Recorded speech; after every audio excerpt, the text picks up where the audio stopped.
perceber. Eu aqui há uns anos juntei-me ao INESC-ID, uma unidade de investigação do técnico, a um grupo chamado KDB, que por acaso isto foi extinto, pelos cortes orçamentais da FCP, e fiz na altura a minha investigação muito focada na Semantic Web. Penso que aí tenho alguma qualificação para falar sobre o assunto. E se quiserem, os conteúdos da Talk de hoje estão disponíveis no GitHub, pmreis/cmweb, tem lá o PDF da apresentação e tem lá também um script SQL com os queries que nós vamos hoje experimentar. Eu vou fazer talk, atenção, isto não é uma talk muito entusiasmante, ok? Isto não é nada do género, vamos fazer código e vai ser muito agir, vamos ver coisas no ecrã, fazer animações, etc. Portanto, estamos a falar de informação, de conhecimento, não estamos a falar propriamente de aplicações muito animadas ou muito interativas. Eu vou fazer a talk assumindo que vocês não sabem mesmo nada sobre o historial da Semantic Web, onde é que veio isto. Okay? E também vou pedir desculpa, porque hoje estive um dia atarefado e gostava de ter preparado melhor a apresentação, portanto eu vou ler também um bocado dos slides, conheço alguns de cor, mas lá para o fim, que eu não tenho tempo para preparar. Portanto, falando sobre a web é importante perceber que não é a internet. São duas coisas distintas. A internet é uma infraestrutura de comunicações, a web foi um conjunto de coisas que o Tim Berners-Lee criou quando estava no CERN, porque andava muito frustrado que as pessoas tinham sistemas diferentes, tecnologias diferentes, e ele queria que toda a gente partilhasse os mesmos documentos. Então, tinha pessoas a usar Linux, outras a usar Next, outras a usar Windows, etc. E ninguém conseguia partilhar formatos com ninguém. Então, ele na altura criou o HTTP e o HTML. Portanto, a web basicamente é isto, é tácito nestes dois pressupostos. Isto foi criado em 1991, portanto já tem uns quantos anos. A web 2.0 foi quando nós começámos a ter a web dinâmica, ou seja, os utilizadores começaram a participar em fóruns, a produzir conteúdos. Tecnologias associadas à web dinâmica são o JavaScript, o Ajax, o XML, o JSON, todas estas coisas que vocês ainda hoje, certeza que trabalham em aplicações web, de certeza que utilizam estas coisas. E terminologia associada à Web 2.0 são estas Rich Internet Applications, Web Oriented Architecture, etc. Agora, quando falamos da web semântica, temos que tentar perceber porquê. Porque é que se pensou numa web semântica? Onde é que está o problema? Mas eu, antes de falar do porquê da web semântica, tenho que fazer-vos esta pergunta, que é, tipicamente, para quem trabalha em sistemas de informação, deveria saber bem a diferença entre estas três coisas. E quando nós falamos de dados, informação e conhecimento, são literalmente coisas diferentes. As pessoas tendem a usar a mesma coisa intermutavelmente, mas não é a mesma coisa. Okay? Então, se eu vos perguntar o que é isto, alguém quer arriscar? Pronto, é um número, exato, ou seja, é um número. Mas o que é que representa este número? Okay? Então, se eu vos der mais este pedaço de contexto. Pronto, exatamente, ou seja, eu dei-vos mais um bocado de contexto e já sabem que isto é uma coordenada de latitude, curiosamente. É a coordenada aqui da porta norte do isto. Então, o que é que nós concluímos sobre dados?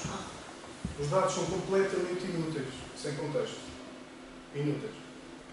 E depois isto tem diferentes tipos. Podem ser texto, podem ser números, podem ser imagens, som, whatever. Então, o que é informação? Informação é o primeiro elemento que nos permite tomar uma decisão. Então, fornece, obviamente, contexto aos dados. A partir do momento em que eu demonstrei que aqueles números eram umas coordenadas geográficas, vocês conseguiram já determinar o que é que aquilo é e para que é que aquilo serve. Então, essencialmente, a informação é quando nós temos descrição sobre os dados que nos permite tomar decisões. E esta é uma visão muito pessoal sobre o assunto. Portanto, vocês vão encontrar esta pirâmide em muitos sítios, vai haver gente que vai curiosamente colocar ainda mais uma layer no ponto da pirâmide, que é a wisdom, a sabedoria. Eu não gosto de chegar a tanto, mas para mim estas são as três coisas fundamentais a dizer sobre esta pirâmide, que é dados são apenas símbolos, textos, números, imagens, não interessa. Nós não conseguimos saber exatamente o que é que aquilo é, o que é que aquilo representa, se não tivermos mais contexto. E a informação dá-nos tipicamente as respostas a estas perguntas. Quem, onde, como, quando, etc. Quando nós passamos a controlar melhor o conjunto de informação associado a um domínio de conhecimento, por exemplo, biologia, etc., já conseguimos descrever processos e conseguimos saber as causas. Então, tipicamente, respondemos ao porquê, ao como, aliás, ao como e ao porquê. Então, ok, a Semantic Web está relacionada com isto. Vamos ver porquê. Porque nós só evoluímos, enquanto espécie, quando sabemos determinar, quando conseguimos descobrir ou inferir mais conhecimento a partir de tudo o que já temos. Todo o conhecimento já temos previamente adquirido, seja informação, dados, etc. Tudo combinado, nós podemos inferir novo conhecimento. E esta parte da inferência é fundamental, porque a Semantic Web é toda baseada em inferência.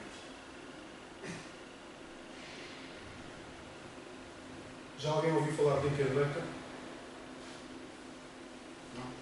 Linked Data está intrinsecamente relacionado com a Semantic Web e foi um termo que tem vindo agora à baila nas últimas talks do Tim Berners-Lee, que ele tem feito na TED, pelo menos 2 talks que me lembro que ele já fez sobre isto.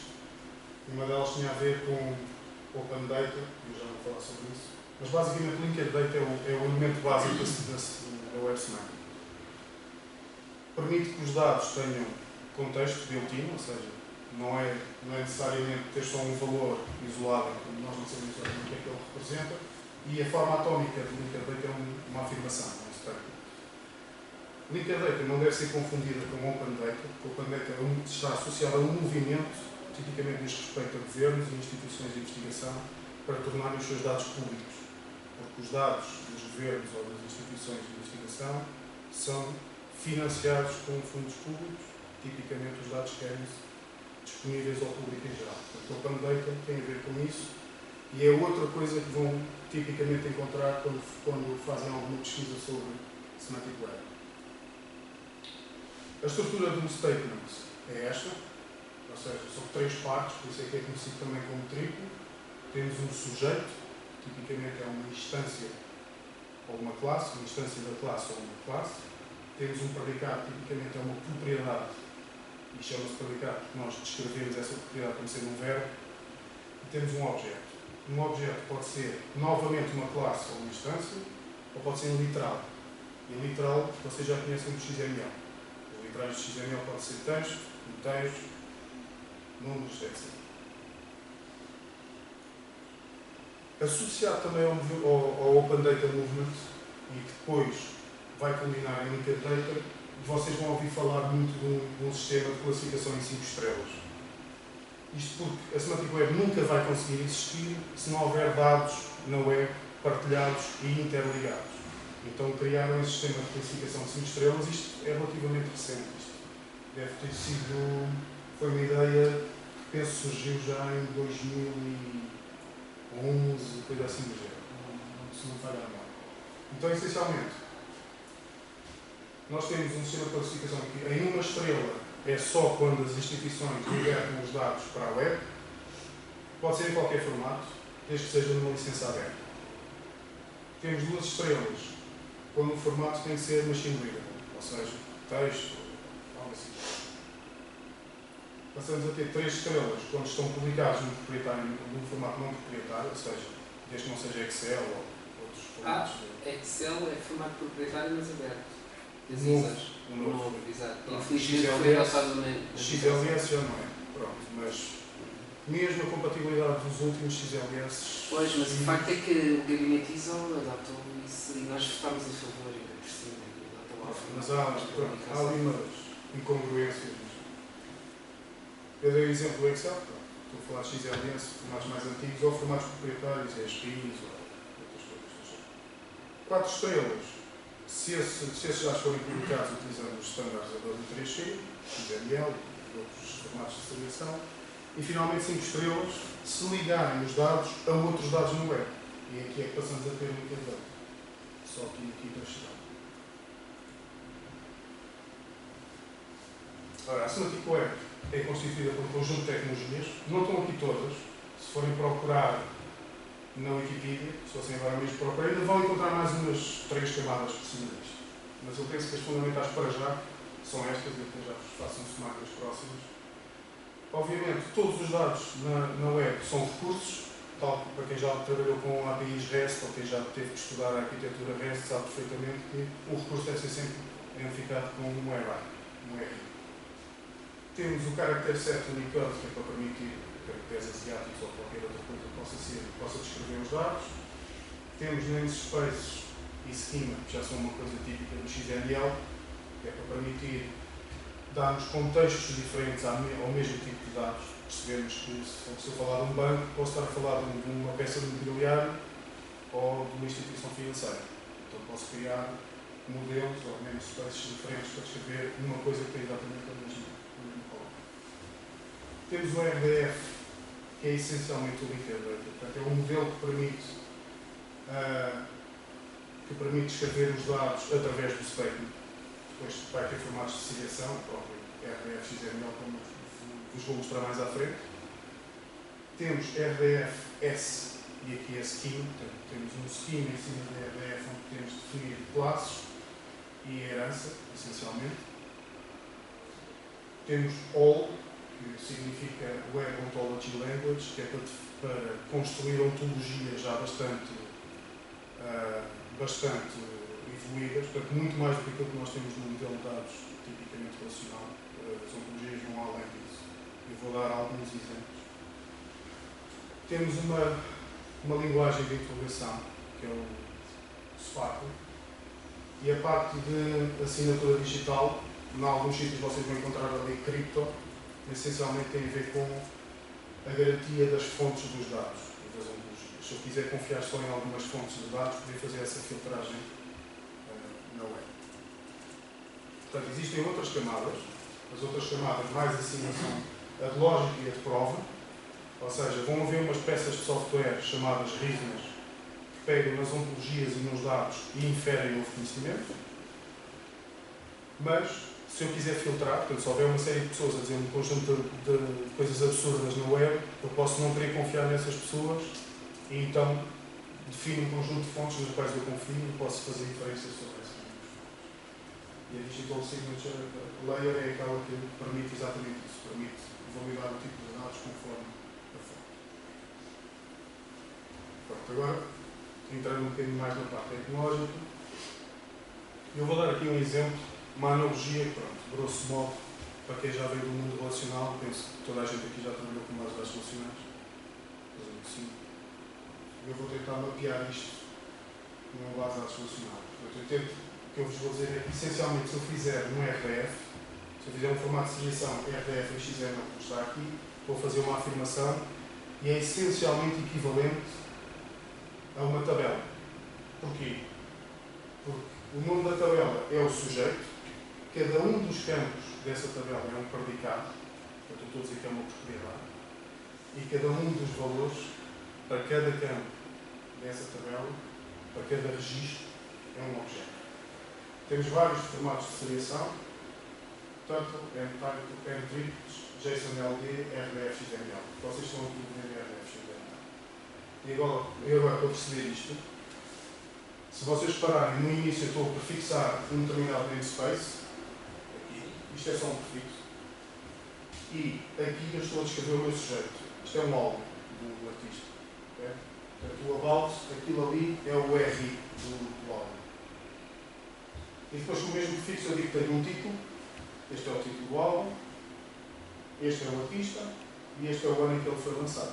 Então, essencialmente, temos o sujeito aqui, é esta linha, e isto é um exemplo de um predicado. É óbvio que isto são tudo predicados, estes três. Este é um exemplo. Portanto, o year é o predicate e o 2004 é o objeto.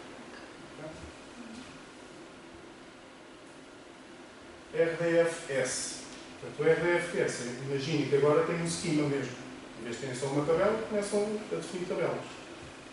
E relacionam essas tabelas entre si. Agora, a questão é que em RDFS nós só conseguimos construir uma coisa, que é taxonomias. Ou seja, só conseguimos criar hierarquias. Eu posso fazer uma classe e depois posso fazer subclasses dessas classes, etc.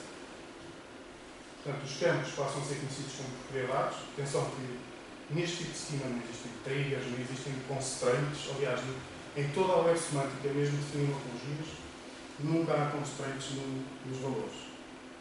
Se algum de vocês algum dia tiver que trabalhar com ontologias definidas em OL, vão encontrar primitivas do género max cardinality restriction, ou algo do género, mas aquilo não está a restringir o valor que vão colocar na instância.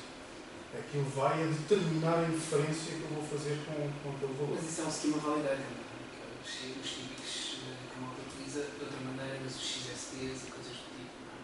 São os schema validators. Tipo, quantas ocorrências é que podem existir, qual é o valor que pode existir, ou seja, quando estás a falar de um schema, não há conceito, mas é um schema, é um validator. Eu espero. Mas ali o conceito ainda é diferente. Tu nem sequer estás a validar o schema necessariamente. Tu defines um schema para permitir um determinado tipo de inferência. Tu queres chegar a uma conclusão. Dando um exemplo. Imagina que eu defino a classe monogamia. Em que a classe monogamia, qualquer coisa para ser uma instância de uma classe monogamia, tem que ser uma pessoa que tem uma única exclusiva relação com outra pessoa de casamento, a relação predicada em casamento, mas com uma única pessoa. Sim. Ou seja, a cardinalidade máxima é 1. Então, se eu tiver lá alguém que só tenha tido toda a sua vida uma relação de casamento com outra pessoa, eu posso inferir que é monogamia. Mas eu não estou a restringir os dados. Eu posso lá ter pessoas com milhões... Não, os dados não. Portanto, que os schema validators não restringem nada. Só mas não está de acordo, não está de acordo com os nossos. Mas é diferente. Quando tu fazes um schema validator, quer dizer que eu não aceito instâncias dos dados. Ou seja, eu posso, por exemplo, no SEPA, formato SEPA, tenho um XSD, e eu crio uma seriação de formato SEPA, que se por acaso violar aquele XSD, eles não me aceitam. Já preciso de formato SEPA, esse que acabaste de dizer, em que eu, neste caso, teria uma pessoa, depois eu devia ter uma que dizia relation, depois eu devia ter outra instância das pessoas em si. Se tivesse duas ocorrências deste relation, por exemplo, já não passaria num schema porque tinhas o máximo de repetições, só podia ser uma. Mas não é esse tipo de validação. Não há validação mesmo. Tu não estás a tentar aceitar um XML baseado num XSD. Não é a mesma coisa. Tu simplesmente estás a determinar regras para inferir os novos dados. Okay? É só isso. Percebo. Okay? Não estás a restringir nada. É mais uma transformação do que em si uma... É quase uma regra. É uma regra de inferência. Okay? É para adquirir novos dados, eu utilizo os dados que estão aqui. Ou seja, se eu só tiver uma, o que estás a dizer eu não aceito só uma, o que estás a dizer se eu só tiver uma, então posso assumir que este plano é monogâmico. Ou seja, relation type monogâmico. Ou seja, posso transformar para outro dado. É isso mesmo. A Semantic Web é toda baseada em inferência. Toda. Eles não restringem dados. A assunção existente na Semantic Web é Open World Assumption. Nós somos uns ignorantes e vamos assumir que não temos dados sobre tudo. À medida que os dados vão chegando, há umas pessoas muito iluminadas que constroem umas ontologias e que dizem, se houver esta regra, então nós temos que concluir isto. E é só isso que andamos a dizer aqui.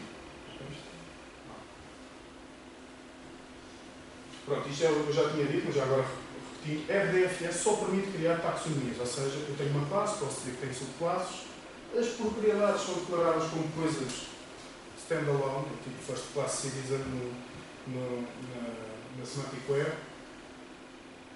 Da primeira versão do all era determinado como uma propriedade flutuante, ou seja, uma propriedade que não fosse agarrada a nenhuma classe, era pertencente a uma coisa chamada all thing, ou seja, que pertence a tudo, e depois há coisas que não fazem sentido, e eu já vou mais uns exemplos a seguir. As propriedades também podem ter subpropriedades. Propriedades têm domínios, ou seja, eu estou a dizer que esta propriedade pertence a uma classe, pode ter um range, que é um data type, ou então pode ser outro objeto. Ou seja, eu dizer assim, uma pessoa tem uma propriedade chamada idade, e o range da idade é um inteiro positivo. Isto é um exemplo de um triplo para determinar, como é que eu poderia construir uma pequena taxonomia em RDFS. Temos aqui um exemplo. Isto agora é um formato de seriação chamado M3, que eu considero bastante mais legível, mas decidi pôr só para verem se preferem este ou outro do XML. Então, basicamente, eu dou aqui um conjunto de prefixos, que é para conseguir simplificar a minha escrita, e eu digo que um animal é do tipo classe, um cão é uma subclasse de animal, uma pessoa é uma subclasse de animal e a propriedade hasChild vai ter como range qualquer animal, ou seja, portanto, o contradomínio da relação, ou seja, aquilo que nós chamamos o objeto, portanto, o que está do lado direito há pouco quando mostrei, é um animal, mas o que está do lado esquerdo também é. Ou seja, basicamente é uma relação de um para um interrelacional. Mas depois eu defino uma subpropriedade, que é hasSun, e que tem que ser subpropriedade do hasChild, e determino que max é um cão, aqui estou a criar uma instância, quando eu uso max, dog, able, person, Adam, a person, hasSun, able. Ou seja, eu se fosse validar isto em termos de validar entre aspas, se eu fosse inferir alguma coisa, eu conseguiria determinar que o Adam, atenção isto aqui, peço desculpa não referi, quando eu tenho um ponto e vírgula, quer dizer que eu estou a fazer outro statement em que o sujeito é exatamente o mesmo da linha de cima. Então aqui, Abel é filho de Adam, portanto quer dizer que Adam é uma pessoa. Mas a semântica é muito interessante porque tu acabas todas quando terminas uma afirmação depois um ponto. Tipicamente, o ponto ponto e vírgula que é ponto e vírgula, que é giro, que é range. No meio depois deve ser uma outra. Claro, aqui tens a mesma questão. Eu aqui ponho um ponto e vírgula e aqui é como se tivesse o hasHild. E quando eu ponho um ponto, isto é um i. Eu quero concatenar este statement com outro, mas vou ter que usar um sujeito diferente. Então uso o ponto. Desculpa, só para se estou a perceber. Isso é a forma de tu representares um objeto no web. Ou seja, é uma das formas, tipo JSON, é uma outra forma de representar um objeto. Isto é um formato de seriação, mas em particular para definir, podes definir não só statements, mas podes definir também qualquer coisa como uma taxonomia. Ou seja, podes definir objetos e relações entre esses objetos. Aqui, a partir daqui são instâncias, okay? E aqui são classes. Na verdade isto são objetos e isto aqui são classes. E propriedades dessas classes. Então, desculpa, só se deve dar um bocadinho de passo à minha frente. E agora, sim, o que é que tu podes fazer com esses objetos? Essencialmente podes construir ontologias, este é o primeiro passo, okay? E definir regras de inferência sobre esse objeto, sobre essas classes. Okay? Se calhar ainda distinguimos classes de objetos. Classes são classes e objetos são instâncias dessas classes. Ora, vou continuar. Eu estou a seguir a pilha da Semantic Web que eu vos mostrei há pouco. Então, o all, que é o Web Ontology Language, vai estender o vocabulário da RFS e eu, a partir daqui, consigo não só também definir classes, como já podia, mas consigo definir propriedades entre essas classes. E depois aqui eu começo a pôr regras que tipicamente nós vemos na matemática. Propriedade funcional quer dizer que se duas instâncias da mesma classe tiverem uma propriedade funcional entre elas, então é a mesma instância. Por exemplo, Barack Obama é presidente dos Estados Unidos, não é? Ou também pode haver alguém a dizer que ele é... verdade, eu posso ter uma instância de uma pessoa chamada Barack Obama, okay? E alguém diz que numa propriedade funcional que ser presidente dos Estados Unidos ou ser Barack Obama é a mesma coisa. Então esta propriedade permite isso. Permite determinar que presidente dos Estados Unidos, se alguém disser só presidente dos Estados Unidos, eu consigo inferir Barack Obama ou vice-versa.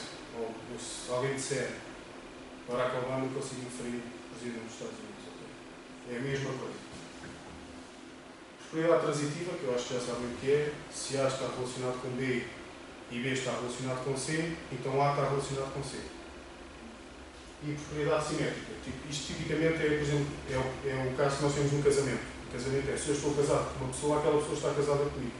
Então é só para podermos dizer que a relação é simétrica. Depois existem classes equivalentes e propriedades equivalentes. Isto é muito importante para fazer a ligação de dados entre ontologias diferentes. Eu sei que isto é um bocado pesado, mas mais para o fim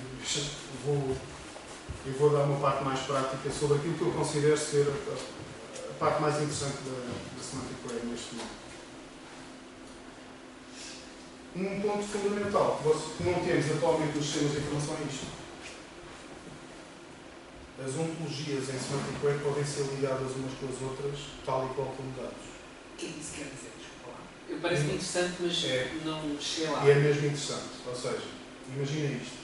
Imagina que eu tenho uma base de dados relacional que descreve, por exemplo, o setor automóvel. O comportamento da indústria do setor automóvel. Há alguém que a determinada altura precisa de descrever também o conceito do automóvel, mas não sabe descrever esse conceito em termos das partes que descrevem o automóvel e diz, ok, eu tenho aqui na minha base de dados, de repente esbarrei com um conceito que eu não sei bem o que é, mas ali o vizinho do lado sabe. E ele tem uma base de dados que descreve muito bem as partes, do ponto de vista relacional, que estão envolvidas no conceito do automóvel. Então deixa-me ligar o nome dele à discussão. E porquê que isso não existe hoje em dia? Não percebo. Porque tipicamente o que tu tens é esquemas de sincronismo entre bases de dados relacionais. Ou estás a migrar dados de um lado para o outro e tens de fazer transformações, intervenimentos. E tu não tens acesso direto em dizer assim, a partir do momento em que eu tenho esta tabela, há qualquer coisa que é a minha instância no registro nesta tabela, na verdade, a estrutura eu não a quero descrever aqui, está descrita no outro lado qualquer do mundo. E teres acesso direto a essa tabela. Ou aquele schema. Eu não estou a pensar em algumas estruturas de dados, podes fazer isso, mas percebo o que estás a dizer. Porque se utilizares XML dentro de uma base de dados, acabas por poder fazer isso. A XML, como vês, já é o início de... Sim, mas também faz parte do modelo relacional e pode ser queryable, e pode ser tudo. Não, XML não faz parte. Quando eu falo em modelo relacional, estou estritamente a falar de bases de dados relacionais. Sistemas todos de bases de dados relacionais. Não estou a falar de XML. XML é uma norma da literacia. Sim, é verdade. Mas o que eu estou a dizer é que eles fazem parte de bases de dados, estão e são consideradas como bases de dados relacionais, porque tu podes ligar propriedades, a ideia de relação, de poderes estabelecer algo e fazê-lo XML é um formato de seriação. Formato de seriação. Em árvore. Tipicamente em árvore. Okay? Portanto, um motor de base de dados relacional pode ter lá, numa entrada, num campo, um registro em XML. É verdade. Pronto. E que pode ser ligado a um dado. Pode não ser Claro, XML. claro. Se tiver um registro em que tu tens uma série de campos associados, obviamente... Se me dizes que não faz parte da normalização da base de dados, sim, é verdade.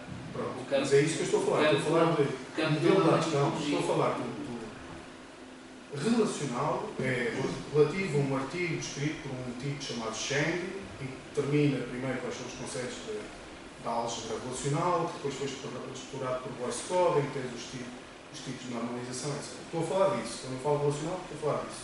XML não é isso. Sim, eu percebo, por isso é que eu disse que concordava, mas a prática depois pode ser outra. Mas sim, É isso que eu estou a falar, é essa a distinção. Para fazer modelos de dados, as ontologias, imagina uma ontologia é um modelo de dados. Em OL, a ferramenta atualmente que é líder no mercado é uma ferramenta aberta chamada Protégé. Contudo, para desenhar ontologias é preciso ser muito experiente no domínio que nós estamos a querer modelar. Se houver inconsistências numa ontologia, é garantidíssimo que vamos inferir coisas absurdas. Depois vou dar um exemplo mais à frente. E uma ontologia como dados, lá está. Era isto que eu estava a dizer. Rapidamente eu consigo perceber como é que funciona outro domínio de conhecimento. Isto é muito usado. Semantic Web atualmente é mais usado em investigação nas ciências da vida do que em qualquer outro lado. Então, se fizerem uma procura no web do Life Sciences, Semantic Web, há N grupos de investigação de biologia e genética, etc., a usar este tipo de tecnologias exatamente por causa disto. E recomendo depois a ver uma talk do Tim Berners-Lee em que ele fala, eu não sei dizer qual das talks é que é, mas ele fala-vos num exemplo em que haviam duas unidades de investigação. Estavam a tentar determinar quais eram as proteínas que eram usadas na transdução dos neurónios, etc. Só que eram dois laboratórios completamente diferentes. Uns estudavam só as estruturas dos neurónios ou dos genes, os outros estudavam a parte química. E quando eles relacionaram os dados, conseguiram descobrir quais eram as 36 proteínas que participavam da transdução. Obviamente vocês vão ao Google e procuram isto, não é? Quais são as proteínas? Não sai nada. vai sair N resultados, mas nenhum daqueles são links para documentos na net que não dizem nada relacionado com aquilo. Obviamente, isto é o exemplo que se dá mais sobre o Semantic Web, que é um browser, quando eu pergunto qualquer coisa, ele perceber o que é que eu estou a querer dizer, ele perceber a pergunta. Ok, agora sim vamos à parte prática. Há uma coisa que surgiu, penso eu, em 2012, que foram os queries federados, que é uma coisa que nós, hoje em dia, podemos ter se tivermos acesso a várias bases de dados distribuídas numa empresa. Podemos fazer isto com facilidade, mas não conseguimos fazer em qualquer parte do mundo. Tipicamente precisamos primeiro ter acesso aos dados, etc. E é isso que eu vou-vos mostrar agora. Porque atualmente já é possível fazer algo com a Semantic Web, tipicamente nas bases de dados relacionais é mais difícil de fazer. Então, há uma coisa chamada Triple Stores, que são, imaginem, as bases de dados das...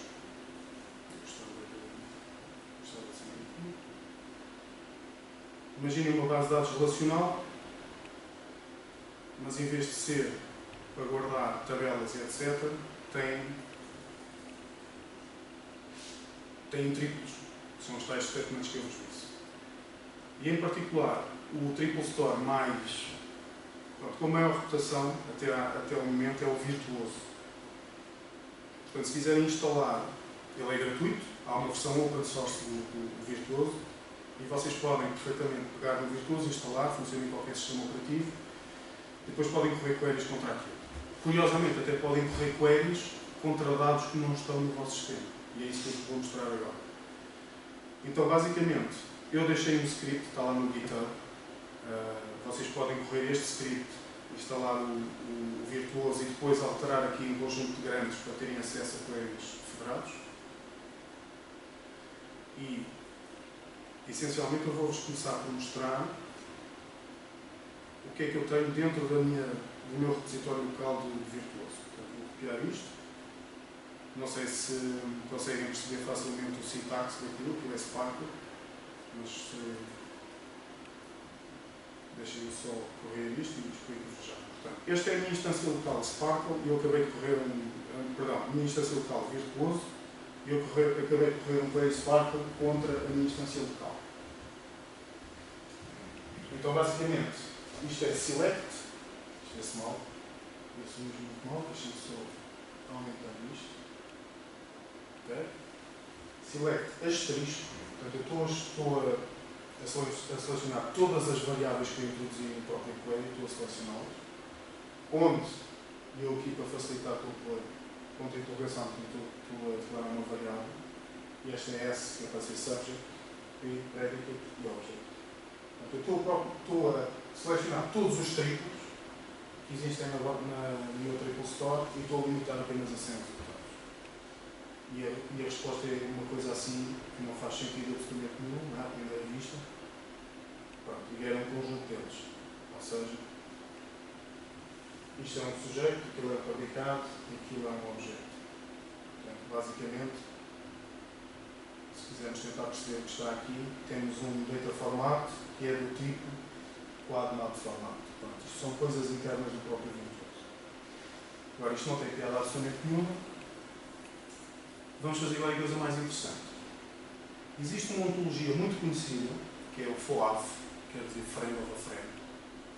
E eu vou ter que usar esta ontologia mais à frente, mas vou-vos mostrar que atualmente na minha instância local eu não tenho absolutamente nada relacionado com o FOAF. Eu tenho aqui este query, em que eu pergunto à minha instância local se eu tenho alguma pessoa, se tenho algumas instâncias de pessoas aqui na minha base de dados local. E não tenho absolutamente nada. Ok. Há aqui um conjunto de permissões, que depois vocês, se quiserem experimentar, executam, eu já as executei. E agora eu vou procurar na DBpedia, que é uma base de dados remota, não é local. Vou perguntar na DBpedia se eles por acaso têm instâncias de pessoas. Então, vindo aqui. E a diferença agora é que eu estou a dizer, eu só estou interessado em URIs de pessoa, não é? Que é um identificador de uma determinada pessoa, que é esta variável de está, basta, mas vou usar este serviço que aqui está. Isto é o endpoint Sparkle do DBpedia. Já ouviram falar do DBpedia? Essencialmente, se forem ver a cloud da Semantic Web, já existe uma série de fontes de dados.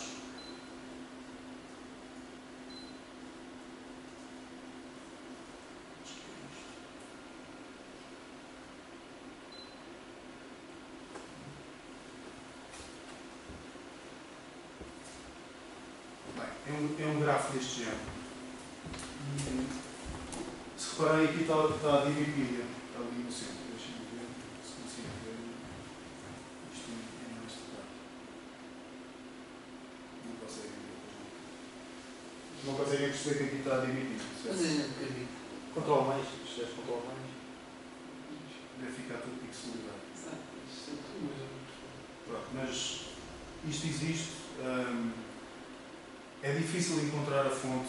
Sei que tem tipicamente a ver com o AMP, que é uma das descrições que existe associada a esse grafo, mas como não consigo encontrar, vale a pena estar para isto. Portanto, basicamente, o que interessa aqui perceber é que eu estou a aceder a um serviço que é externo ao meu repositório local, que é a DBpedia, e agora sim vou procurar instâncias de pessoa. Onde uma instância de pessoa é um namespace, é isso?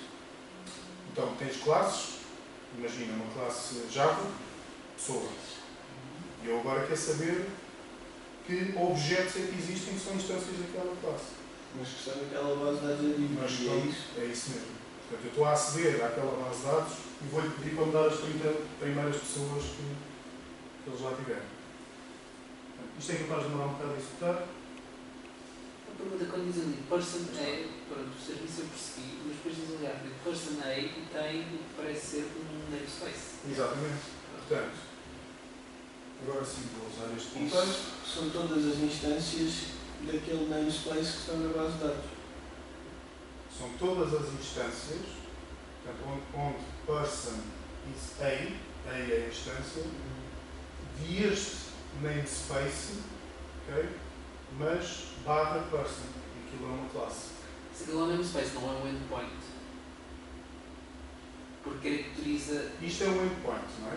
Sim, Isto é isso um é um endpoint. endpoint. Exato. Isto acaba por ser um namespace. Ah, desculpa! Eu não devia ter lido. X é um namespace, desculpa. Pronto. Mas isto que aqui está tem duas partes fundamentais. Que é, tu tens um namespace para vários conceitos. Que é este bloco aqui até é 0.1. E depois tens conceitos dentro desse namespace. Um deles é person. Aquilo é uma DBpedia, podes ir lá perguntar, por exemplo, country. Se fizeres ali barra country, provavelmente vão aparecer uma lista de identificadores de países. Disseste há um bocado que FOIF, friend of a friend, não é? Friend of a friend. Isso estabelece alguma coisa, com certeza. É uma ontologia para descrever pessoas. Okay? E a DBpedia usa também essa ontologia.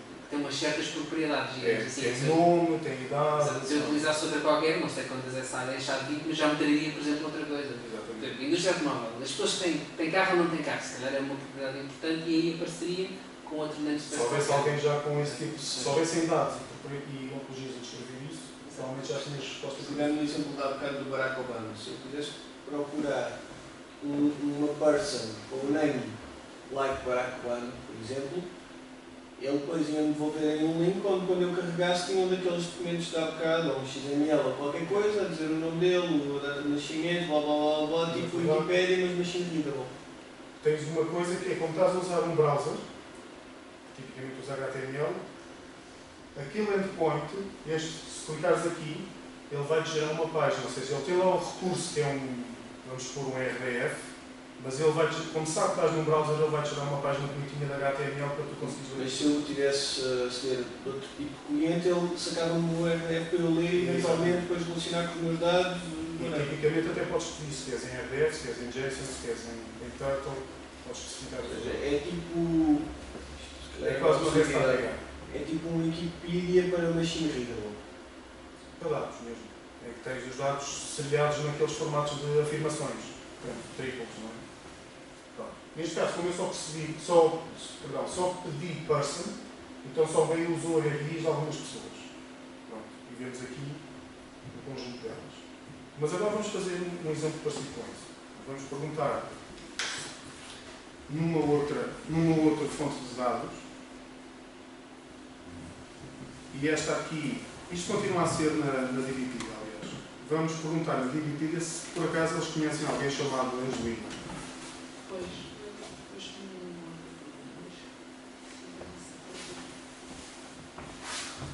Ok, este é um bocadinho mais complicado. Eu estou a fazer aqui dois prefixos, outra vez um FOAF, que é para não ter que estar a escrever aquela Sim, exato. treta toda. E depois tenho aqui um Humble. Isto é uma coisa que aconteceu há pouco tempo na Wikipedia. Eles começaram a escrever atores usando esta ontologia. Okay? Portanto, eu não vos sei dizer já o que é que esta ontologia quer dizer, mas sei que eles começaram a descrever atores de acordo com aquela ontologia. Então, basicamente, eu estou a fazer um select distinct person e nome, onde, do serviço de Wikipedia, eu quero que person seja uma instância de FOAF person, ponto e vírgula, quer dizer que a mesma variável person tem que ter um FOAF name associado a esta variável name. Okay? Ou seja, se houver um nome associado a uma instância de pessoa, vai ser atribuída esta variável aqui. Outra vez, ponto e vírgula, quer dizer que person tem que ser também uma instância de humble actor. Portanto, tem que ser um ator. Eu quero pessoas do FOAF, mas eu quero especificamente instâncias de atores. Okay? E depois aqui tenho uma expressão regular em que eu quero filtrar de todos estes nomes que aqui vierem, eu só quero nomes que contenham Angelina.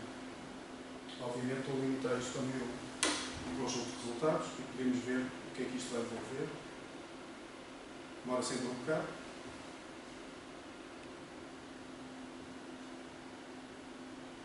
Já está. Ou seja, ele encontrou várias atrizes, não é? E basicamente, se estivesse à procura da Angelina Jolie, estava aqui. Ou seja, e aquilo que percebemos é que existem até dois nomes associados à Angelina. Temos Angelina Jolie escrita como nome e apelido, e temos ao contrário, que é apelido e nome. Isto é para quem quiser procurar ao contrário. Mas o recurso é o mesmo. O recurso é exatamente o mesmo. Tem duas instâncias da propriedade de nome.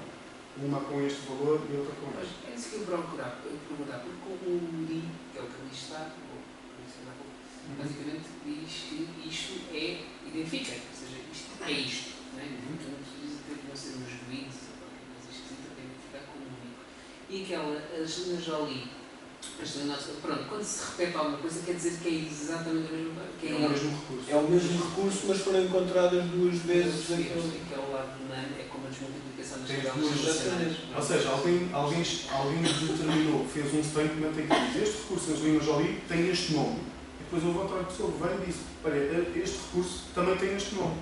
Portanto, eu fiz dois statements para Então, quando temos, imagina, sei lá, João Tavares, existem vários João Tavares. São várias pessoas. Temos João Tavares, que é uma instância, porque na realidade é isso. O João Tavares, que é outra pessoa, mas na verdade eles são. São pessoas diferentes, mas apareceu como um endpoint. Ou seja, se houvesse duas Angelinas Jolies no mundo, das atrizes, tinham que aparecer aqui dois recursos, dois URIs diferentes. Algo que tem que diferenciar, não é? Que é o URI. Depois, algo que. Sim, mas isso deve ser construído nome sobrenome, depois teria que aparecer outra coisa. Uma coisa. Essa coisa que está no meio, como é que se chama? A base de dados que estás a ter. É o virtuoso. Não, o DBpedia. O DBpedia, ok. Aquele gráfico que está significa que ele não está a pesquisar localmente na DBpedia, mas está a pesquisar em tudo aquilo que estava à volta, está a pesquisar Neste momento localmente. estou só na DBpedia. Porquê? Porque fazer queries federados com múltiplas fontes ainda é complicado. E eu tentei montar uma apresentação que mostrasse isso. Os exemplos que existem, tipicamente as experiências que têm sido feitas, ainda é só com uma fonte, mas eu gostava era de cruzar. Portanto, linked data, o que interessa é cruzar nas fontes. Pronto. E eu tentei fazer isso e consegui fazer e que não fosse relacionado com ciências da vida, porque é que isso interessa? Uma malta mais pragmática, acho que não faz sentido estarmos aqui a ver se esta proteína está ali ou lá, porque tipicamente há imensas bases de dados desse género. O que era giro era ver um exemplo mais prático. Então, eu consegui montar este exemplo. Desculpa. que utiliza, portanto, cá está este query, em baixo, em que eu aqui vou perguntar pelo Brad Pitt, mas já vou perguntar em dois serviços distintos. Então, essencialmente tem este serviço aqui, quer dizer Linked Movie Database. Portanto, é uma base de dados aberta, em triplos, que só diz respeito a filmes. Okay? Não tem dados biográficos de ninguém, de nenhum ator. Okay? Só tem filmes, a data do filme, quem é que foram os atores, os produtores, os realizadores, etc. Mas não entra nos detalhes de cada um deles. Só detalha os filmes. E depois, obviamente, vou usar outra vez aqui o Divipedia, porque o Divipedia tipicamente já tem dados biográficos das pessoas. Então o que eu vou fazer aqui neste query é, vou buscar todos os filmes onde haja um ator chamado Brad Pitt, okay?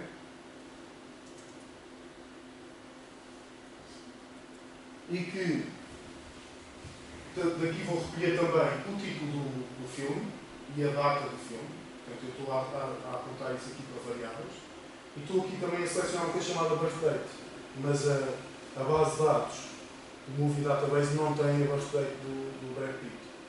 Então o que eu vou fazer é vou correlacionar isso com este outro serviço que aqui está, através do URI que identifica o Brad Pitt entre um repositório e outro, e vou buscar o birth date à Wikipedia. Okay? Agora vamos correr isto. Percebo isso. Mas então quer dizer que aí, para cá sabes do Brad Pitt, porque sabes que é o producer é este. Isto tem algum dado que em si. Ou seja, eu tive que andar a explorar os dados para conseguir fazer aquela correlação. E isso é uma das críticas que eu já vou fazer ao sistema. Pronto, isto é um objetivo ambicioso. A Semantic Web é um objetivo muito ambicioso, mas as pessoas tendem a ser desorganizadas. Não sei se já alguma vez passaram por isto. Tipicamente isto acontecia mais há uns anos atrás, há umas décadas atrás, que era as pessoas porem vários valores nos mesmos campos, as ruas, uns escreviam R ponto, outros escreviam rua, outros escreviam rua com tudo maiúsculos, outros escreviam rua com primeiro R maiúsculo. Pronto. Eu ainda sou desse tempo, em que a base de dados do CTTs era uma confusão, tudo também. E participei na primeira definição topológica do que foi o redesenho dos códigos postais, da parte poligonal dos códigos postais. E a normalização de dados. Depois, uns anos mais tarde, isto começou a ser prática, por isso é que hoje em dia, quando recebem uma carta do banco, R, nem é R ponto nem nada, R, o nome da rua, se for da Segurança Social, a mesma história, portanto, adotaram-se esquemas de normalização de dados. O mesmo está a passar com a Semantic Web. Brad Pitt tem o nome completo na Wikipedia, por exemplo. E eu, se quiser ligar pelo nome, sou capaz de não conseguir ligá-lo diretamente. Portanto, eu tive que arranjar uma forma de ligar e a forma que tive foi esta. Era exatamente o que eu tinha perguntado, porque é, imagina que agora eu sou um data freak e imagina que eu sou tipo da Wikileaks. Tenho dados que nunca mais acabam sobre projetos, coisas que aconteceram, tudo e mais alguma coisa. E depois tenho lá algumas pessoas, não é? E eu quero saber, eu quero dizer, mas tem que haver um ponto de contacto entre quem me pergunta coisas, tem que saber, em quem me pergunta coisas e eu. E quando tenho duas bases de dados, e também estás a dizer que a Semantic Web só faz sentido quando tenho coisas esperadas, porque o que acontece é que supostamente permite-nos saber mais coisas fora. O que acontece aqui é que se eu não adoto, ou se eu não protocolo, Sim, se não protocolares. qualquer coisa com a minha amiga base de dados, eu nem sei que ela existe. Se eu não souber que ela existe, eu não vou protocolar isso. Por isso não vamos ter um identificador único que nos possa ajudar. Isso é um dos problemas. E eu vou, na parte final da apresentação, eu vou dizer quais são os calcanhares daquilo aqui da tecnologia. Já agora deixem-me executar este web, que ainda vai demorar mais tempo, obviamente.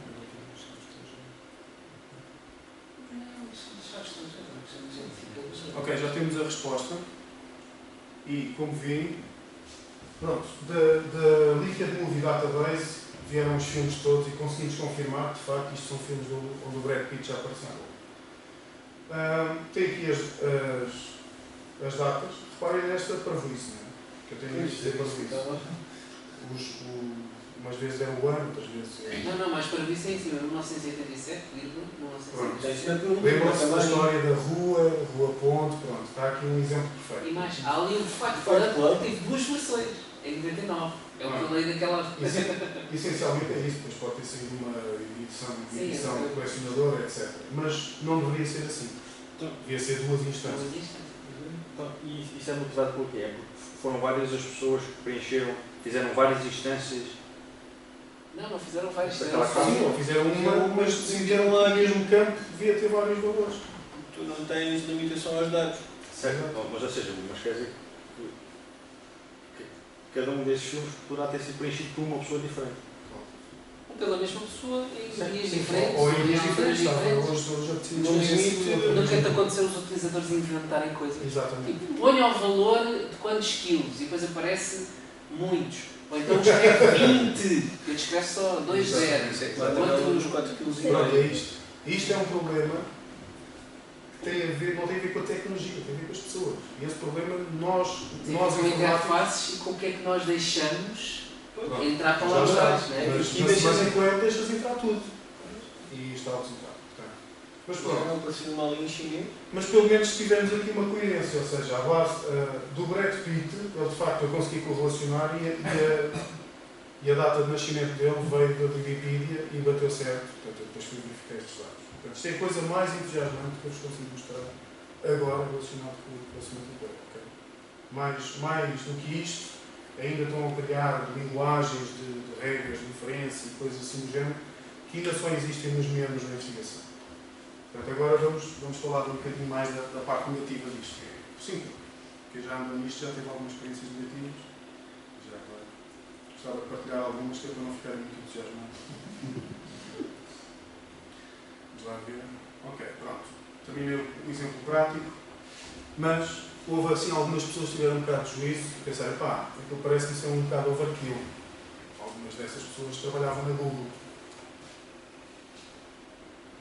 Eu, quando estava a terminar a licenciatura, quis dar um exemplo no meu projeto de fim de curso sobre a semântica, a importância da semântica. E na altura eu consegui fazer um print screen desta pesquisa no Google, Boot Repair. E não havia um único resultado que fosse para reparar botas. Um único. Okay? Era tudo setores do disco rígido. Okay? Agora, se forem procurar, eu já vos vou mostrar botas.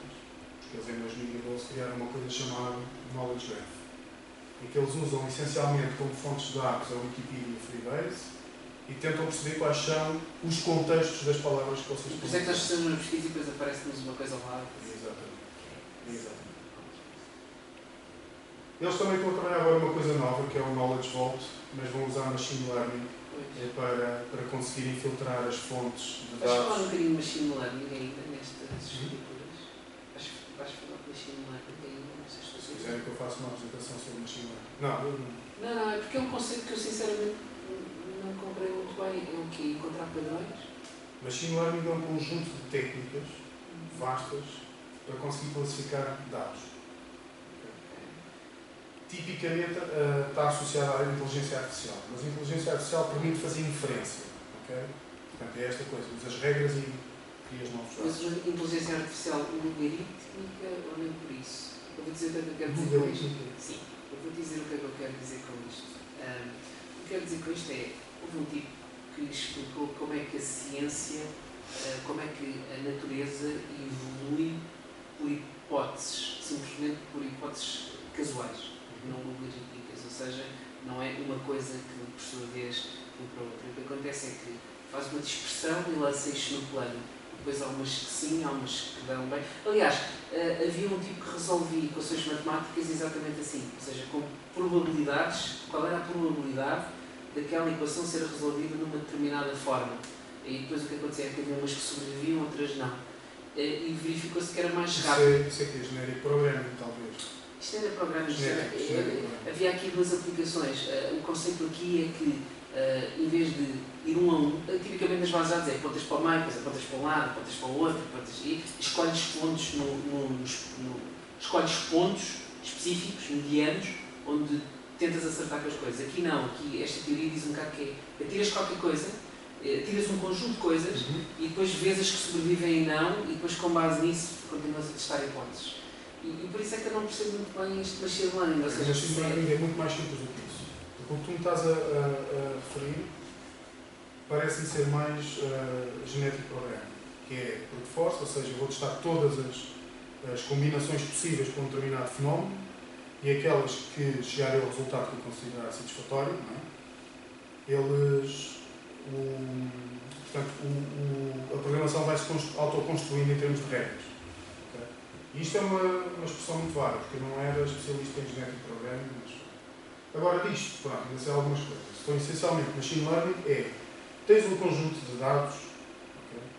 E tu gostavas de classificar esses dados. Okay? Tens uma nuvem de dados brutal e tu, mas eu sei que isto são pessoas e há uns que são, sei lá, são caucasianos, outros são isto e aquilo, okay? E tu gostavas de ter, em vez de ter os dados todos e andares sempre à procura de quais é que são, gostavas de ter um algoritmo que, com base naquele set de dados que já te mostra um conjunto de regras, já te diz conseguir determinar um conjunto de regras, em que cada vez que tivesse um novo elemento, tu dizes, então este tem estas características, então é caucasiano. Isto é muito importante, por exemplo, para campo. É fumador, tem mais de 43 anos de idade, não sei o quê, não é? Sedentário, tens um conjunto de regras nos mas dados. é só aplicar tipologias, basicamente. É, só que tu no início tens um conjunto de dados enorme e tu olhando para os dados não consegues perceber o Mas o padrão. machine learning encontra esses padrões, tenta encontrar esses padrões. Uma das partes fundamentais do machine learning costuma ser data mining, que é procura ali um conjunto de padrões nos dados, tipicamente por relações de entropia, em que eu vejo os atributos todos, e depois há um atributo que é classificador, que diz, pronto, este tem tempo, este não tem, mas eu não, olhando para os dados, imagina que tens idade, país de origem, isto, uma série de coisas a descrever uma pessoa, e tu só de olhar para os dados não consegues perceber quais são as pessoas que têm, qual é a característica que está a determinar que aquela pessoa tem cancro ou não. Então tu corres algoritmos de machine learning contra esse dataset, pode ter milhões de pessoas e não sei quantos atributos, centenas de atributos, e ele vai começar a descascar isso tudo. E vai dizer, olha, o atributo que contribui mais é ser fumador. Então, se for fumador e tiver mais do que não sei quantos anos de idade, a probabilidade de ter cancro é X, ou diz logo, sim, tem cancro. Mas também através de inferências. Ali não é bem uma inferência, ele só descobre padrões. E depois determina-te esses padrões. Ou seja, ele percebe que a combinação de dois atributos com determinados valores é uma predisposição para ter cancro, por exemplo. Isto, por exemplo, o exemplo que eu estou a dar claramente é chamado árvores de decisão. Em que eu tenho um nó raiz, que tem mais peso, e depois vou compondo aquilo em outros nós de menos peso, mas que contribuem para o classificador que eu tenho. Sim, e aí usaste a aprendizagem supervisionada, ou seja, sim, porque ao também mesmo tempo tiveste de dizer não que determinado objeto corresponde àquela determinada característica, mas depois pode usar algoritmos de aprendizagem não supervisionada. E se calhar é mais àquilo que tu também estavas a te referir, tens um grande conjunto de dados e ele depois classifica que determinado conjunto de dados pertence à classe A, não bem, classe B. o que eu estou a dizer é que eu disse sim, é uma coisa um bocadinho diferente, ele não vê para os dados todos, apenas testados as hipóteses. Mas aí não podes dizer que seja machine learning, aí é uma coisa mais probabilística, não é bem. O machine learning é mais casuístico, ou seja, é como o Pedro estava a dizer, tens um conjunto de dados, os dados de aprendizagem, ou seja, como tu modelas ou como tu ensinas o teu classificador, depois perante um novo dado, ele tenta dizer qual é a classe perante os dados que usaste nisso. Já percebi, basicamente, no caso dos não classificados, não supervisionados, aliás, é muito usado em redes neuronais. Porque tipicamente, se tu não souberes, tu sabes, o exemplo mais caricato e mais discutido foi o Deep Learning da Google. Eles puseram lá o data center deles a receber fotografias de pessoas e de gatos, se não estou em erro, pensei numa coisa assim deste género. E ele, no final, a rede neuronal conseguiu adaptar-se de tal maneira que ele conseguia fazer aquela distinção das duas classes, sem tu lhe dizeres que uns eram cães, que uns eram gatos e outros eram pessoas. Ele conseguiu distinguir. Agora, obviamente, ele não vai dizer isto é um cão, ou isto é um gato. Ele vai simplesmente segregar duas classes. Tu depois é que tens de perceber como é que ele segregou as classes. E dizes, isto é um gato, aquilo é uma pessoa. E ele tipicamente acerta. Sim, agora a questão é o deep learning, ou seja, isso é é a nova versão das redes neuronais. A questão é, hoje em dia a gente sabe o que é uma rede neuronal. O Deep Learning, ainda muito pouca gente sabe o que é o Deep Learning e como é que ele realmente funciona. Mas o Deep Learning essencialmente é um self-organizing net, que é, tens uma rede neuronal, ok, uma espécie de rede neuronal, mas não tens um atributo de classificação no final. Tu não lhe estás a ensinar o que é que aquilo é. Sim, ele vai se adaptar. Estava a falar mais na especificação técnica do algoritmo. Ou seja, quando tu metes uma rede neuronal a funcionar, se aquilo começa a não conseguir classificar, tu sabes qual é o problema que consegues atuar. O Deep Learning não. Quando metes o Deep Learning a funcionar, tu não sabes o que é que vai surgir dali. E se começa a dar erro, tu não sabes o que é que está a dar erro. Aquilo vai convergir sempre para qualquer coisa. Exatamente. Mas a questão é a forma como converge e qual é o significado. Eu concordo. Não é muito trivial, até porque é tempo de um artigo que acho que a nível mundial apenas 50 pessoas percebem realmente o que é o Deep Learning. Acredito. E 49 anos. Por isso não é algo que seja tão trivial. Eu tipicamente leio aquilo no contexto das redes neuronais. Eu este ano estive a fazer investigação pessoal e a fazer uns projetos em part-time só para conseguir aplicar as redes neuronais em casa. Sim, basicamente eles tentam simular a aprendizagem do cérebro.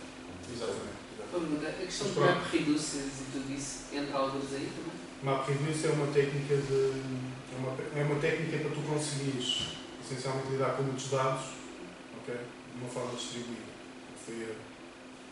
Apareceu na Google, não é? Foi como eles resolveram o problema deles, com o file system distribuído, onde eles mapeavam vários workers, vá lá, e depois no final um reducer, que era o worker final para agregar os dados, mas não tem nada a ver. Sim, é uma forma de paralisação.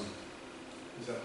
É a paralisação que tipicamente não é mais eficiente do que a paralisação comum, que não sei se já experimentaram a Hadoop.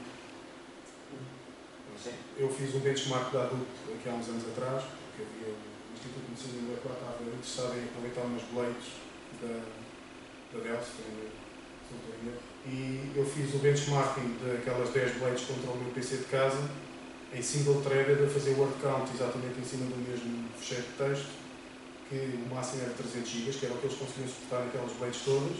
E eu fiz um fecheiro de texto, 300 GB em minha casa, single threaded, a correr, e o meu computador era 2,5 vezes mais rápido do que aquelas blades todas. Portanto, a ideia do MapReduce é lidar com muitos dados, não tem a ver com eficiência de paralelismo. Eu percebo o teu ponto.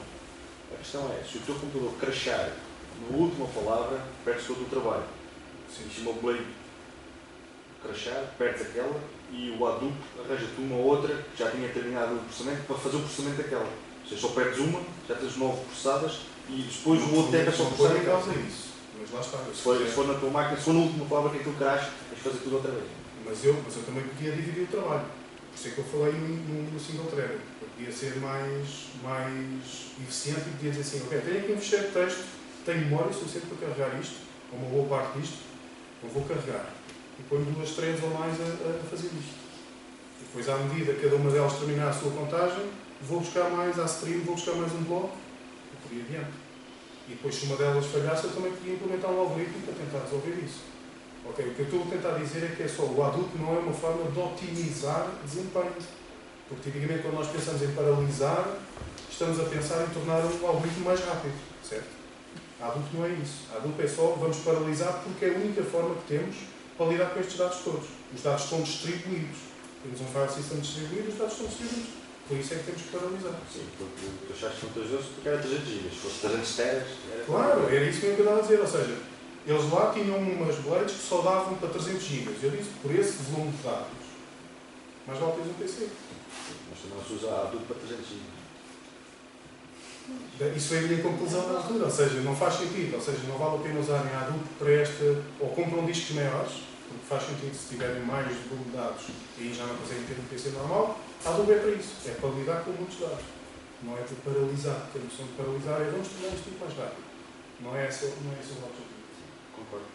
Pronto, então, mais coisas que agora estão a aparecer como alternativas aos dados, ao liquid data, etc. É uma coisa chamada Wikidata, podem ver, é vestido na Wikipedia. E pronto, e não são tudo rosas. Ou seja, o desenho das ontologias é crucial para a inferência que se vai conseguir ter. Portanto, uma das coisas para mim, é mais ridícula na definição de propriedades de uma ontologia é dizer assim, olha, eu tenho aqui uma propriedade, ou vamos supor que eu me enganei e defini uma propriedade transitiva e por engano decidi que ela era funcional também. Então o que vai acontecer é que isto vai resultar num absurdo, num resultado absurdo, porque, por exemplo, imaginem, eu defino esta propriedade, que é alguém tem um ascendente, ou seja, eu tenho um pai, o meu pai tem um pai dele, etc. Eu digo que a Alice tem um ascendente que é o Bob. E o Bob, por sua vez, tem um ascendente que é a Carol. Portanto, esta propriedade claramente é transitiva, porque eu posso dizer que a Alice também, a Carol também é ascendente da Alice. Faz todo o sentido. Mas se eu por engano tiver dito que é funcional, então o sistema vai inferir que o Bob e a Carol são a mesma pessoa. Faz sentido. Pronto. Mas isto é permitido numa definição de ontologia. As classes são assumidas como fazendo overlap, ou seja, eu quando estou a definir uma ontologia, se não tiver cuidado de dizer que esta classe é distinta daquela, o sistema vai inferir que pode haver uma coisa que é a junção das duas classes. E também não faz sentido. Por exemplo, a junção de um barco com um avião não faz sentido.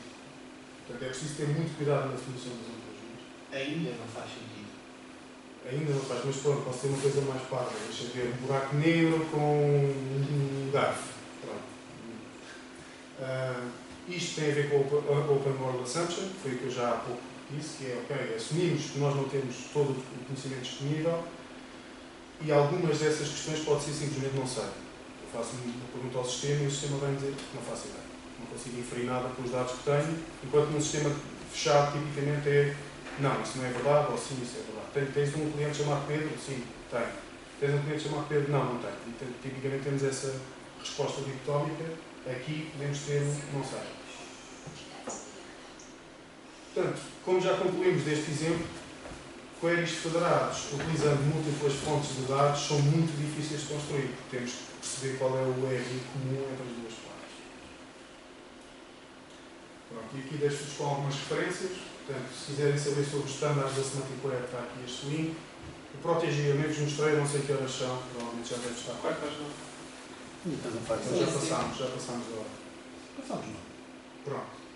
Eu não vos mostrei o Protégé, mas também não estou a perder nada de especial. Se algum dia quiserem brincar, podem buscá-lo aqui, é gratuito, é open source. Virtuos a mesma história, foi o Triple Store que eu usei aqui. Okay? Aquilo é muito mais do que um Triple Store, e se estiverem interessados, vejam, porque aquilo é o que eles chamam de Universal Server. Pode ser servidor de aplicações web, servidor de Triple Stores, de Cloud Stores e mais uma série de coisas. Aquilo faz tudo em par de voltas. Tem aqui alguns outros links interessantes. Portanto, aqui é uma ferramenta para a RDF. Eu agora não me recordo exatamente o que é que isto era, mas isto tem um link relevante, já não me lembro. Deve ser para definição, qualquer coisa. Ou uma tool para ajudar na criação da RDF, agora não sei dizer o que é. E as primeiras ontologias vocês podem encontrar já publicadas, feitas por algumas pessoas entendidas, que estão, por exemplo, na BBC. Mas isso é que era a pergunta, é que eu ia perguntar. Quem é que é o índice disso tudo? Porque se tivesse um índice facilitava muito mais, não é? Tipo, como dizia, pronto, qual é a ontologia que tens? Eu vou ali e utilizo aquela norma. Ou seja, pelo menos dizer assim, eu utilizo aquela norma que está publicada ali. E depois poder estabelecer as relações. Mas quando tu dizes norma, é tu usar aquela ontologia, não é? Sim, aquela ontologia, dizer assim, eu estou a utilizar aquela ontologia. Este campo corresponde àquela ontologia. Ou seja, eu estou a descobrir que ontologias já existem. É isso? Como é que tu descobres? Exato. Como é que eu as descubro? Exato, como é que eu descubro e como é que eu sei que elas estão relacionadas? Porque, por exemplo, alguém me diz assim, ator tem que ter uma propriedade que é ou filme, tem que ter uma coisa que é produtor. E todos os atores têm que dizer se é produtor ou se não é produtor, por exemplo, estás a perceber? Ou seja, de alguma maneira, como é se há algum dicionário. A única forma de explorar isso é através daquele grafo em que a dividida está no centro. Por isso é que eu quero dizer, eu consigo me relacionar com estas coisinhas todas. Neste momento é só essa fonte que te determina que ontologias é que existem e definidas por quem. O gráfico é exato, mas tu podes descobrir ontologias que não estão naquele gráfico. Por exemplo, estas da BBC, não sei se lá estão. Mas eu decidi pôr este exemplo aqui porque a BBC é conhecida. Sim. E eles fazem ontologias muito simples. Uma delas até vai dar muito jeito ao mundo, que é uma ontologia sobre comida. Pronto. Se tiverem mais questões, eu tenho que dar a apresentação. Obrigado. Queria dar um contacto, eu não sei se pareceu não. Olha, eu tenho. Pronto, já agora tomem nota, quem não tomou nota, tomem nota disto, isto é importante. Os dados da apresentação estão aqui. E os escritos, aqueles queries todos que eu fiz aqui estão aqui também no GitHub, portanto se quiserem ir lá ver. Vais disponibilizar a apresentação também. E para mim, o meu contacto é Pedro MD Reis, se quiserem tomar nota, pedromdreis@gmail. MB? Sim, eu vou escrever aqui. Então mandamos-te no GitHub, podemos dizer coisas, não é? Temos coisas no GitHub, pronto, se tivermos assim alguma. Mas eu escrevo aqui Temos já. para tirar fotografias. Escrevo aqui já.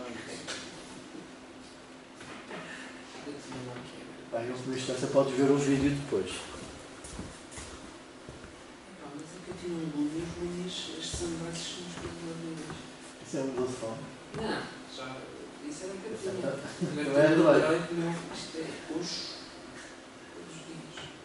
É um advogado. Ainda assim, o Windows Phone é um improvement. Pronto, conseguem ver?